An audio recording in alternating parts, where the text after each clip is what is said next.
Hello and welcome back to the NastyMetalProductions YouTube, and welcome to another Wednesday review. Today I am reviewing the second full-length album from Colombian heavy metal band Snowblind. It is Breakin Out, which was released through Ruta Mutante Records on January 29th of this year.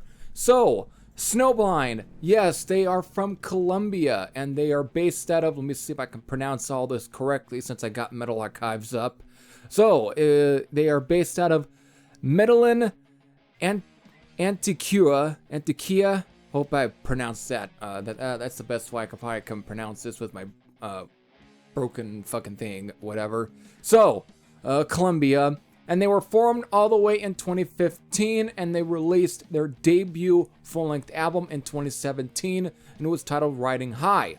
And they are three-piece. So, there you go. There is all that at least I can get as far as information to you guys about Snowblind, since most of you are probably at least new to these guys as well, even though their stuff I think has been put out on at least on the YouTube channel NWOTHM Full Album. So without further ado, since I don't want to waste any more time, let me get into my review of Breakin Out, the second full-length album from Snowblind. Let's get into it. All right. Ooh. So before I really give out my thoughts on this album, let's do a track listing rundown. We got about 8 songs here, and it all clocks in at 40 minutes and 7 seconds. So these 8 songs are Right to Rock, Under Blood Red Skies, Riot, Succubus, the title track, Kiss of Death, Explosive Love, and then finally Snowblind. Wow, it took them, I guess, until the second album to actually do a track that would be named after themselves. So there you go. I mean, of course, Black Sabbath had a song called Snowblind. Even Styx had a song called Snowblind. There, I digress. Let me kind of look at Metal Archives real quick. Yeah, it took them until Breakin Out, their second album, to actually do a song that would probably be based around themselves, and I'll talk about that. Alright, so there's your 8 songs. So with that, where do I really begin? Well, I can just tell you, this is pretty much, very much in the vein of pretty much most new wave or traditional heavy metal bands. It definitely has that recording quality that you expect a lot from at least the new wave or traditional heavy metal bands. Again, it's not the most perfect, most balanced mix or recording.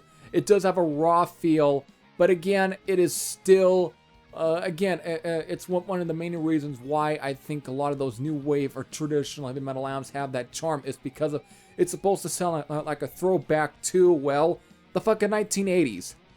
It's supposed to be a throwback, and this right here is really a throwback to pretty much at least the early 80s, at least mostly 1981, 82, circa basically new wave or British heavy metal. You really get a lot of that, especially from the opening song, Right to Rock, to even the very galloping instrumental, which is titled Riot. Don't know if that's seen as like a bit of a tribute to at least the band Riot, but again, it's a galloping instrumental. The way it begins, you almost expect it would sound like a very familiar new wave or British heavy metal single, but then eventually it then goes into more of almost a very galloping, speedy metal track. Again, very much similar to what either Iron Maiden was doing in at least 1981 with songs like maybe Transylvania or Genghis Khan, you know, that kind of vibe. It does have that. And then other tracks like either the title track, which has that sort of straight up meat and potatoes riff-rama sort of metal, just great stuff.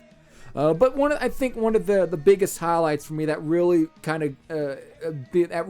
of summons up the sort of new wave or British heavy metal worship with here is the song Explosive Love, which really this sounds like it really would have fit on a new wave or British heavy metal 7-inch. It's pretty much recalling the glory days of those new wave or British heavy metal 7-inch singles. It just has that hook to it. It's got that almost very, I wouldn't say stocky, but just has that kind of real, just almost loose riffing going on. Like it's kind of that sort of almost very British glam rocky feel, but just done as sort of, again, barroom of just straight up rock pubby riffs and so on. It's a great track. Again, this wouldn't have been too far off on like a Neat Records compilation, or even a Heavy Metal Records compilation, for example. It just fits that mold. It is just again, it's probably one of the biggest highlights for me off this one. Again, it just has that likable new wave of British heavy metal, early day 7-inch single feel to it. It's just good. And then finally, one of the other highlights is the very last song. Again, Snowblind. Again, it is a great way that ends the album, and to me, this does have at times very much a heaven and hell vibe to it. Again, it starts out slow and very heavy, and again, very similar to what Black Sabbath's Heaven and Hell, and then just like that, towards the end, it speeds up, and you get sort of that great, sort of meaty, just straight up bare bones fucking staccato riffing that is just good. It's just straight up riffarama.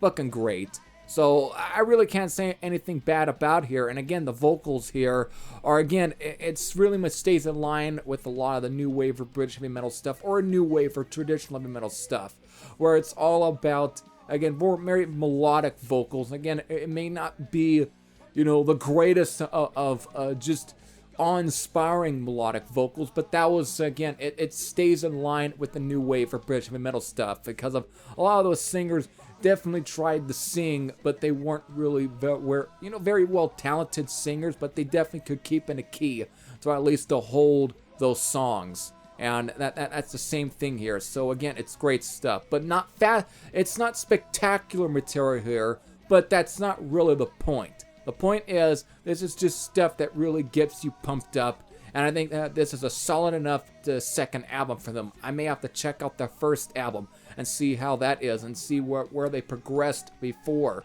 Again, to see if this is a progression from their first album. But again, maybe some of you who might be familiar with their stuff might give me a sort of at least some opinions, at least in the comment section, and give me some sort of word on that. All right, so that's it. There you go. There is my review for Breakin Out, the second full-length album from Colombian metal band Snowblind, and my rating, it's a 8.20 out of 10. Again, that's probably the highest I'm going to give this, because of, again, I find this solid. I think it's a solid enough album. And again, 40 minutes and 7 seconds is probably good time length anyways for albums like this. Even if the sweeter spot for this album probably would have been 35 minutes, but I think 40 minutes is fine enough. Again, it's probably the most I think you probably should be able to at least stretch at least a caliber of an album like this. Is stretch it to at least 40 minutes. So, again, it's a solid album. So with that, if any of you have heard this album, again, let me know what your thoughts are in the comments section below. But if you haven't heard this album, I think it's a fine album. If you really like the sort of new wave or traditional metal stuff, you like the sort of retro, sort of throwback metal stuff, I think that this is a fine album to check out. If I can't find a Bandcamp page for these guys, I'll probably try and do my best and just link you to at least the Endeavor THM full albums, or you can just punch in Endeavor THM full albums and we'll probably list it in the videos, and you can check out the full album there. So with that, I hope all of you enjoyed. This is Thrasher Sam out, and I'll see you all later. Take care, everyone.